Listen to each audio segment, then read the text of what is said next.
Pumpkin spice isn't just for lattes. Let's take it on a Thai adventure.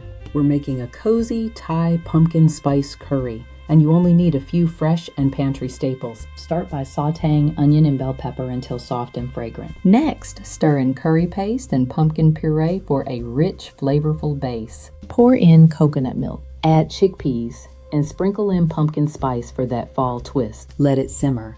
Then finish with fresh lime juice and cilantro. Serve it over warm rice and enjoy your cozy Thai pumpkin spice curry in just 15 minutes.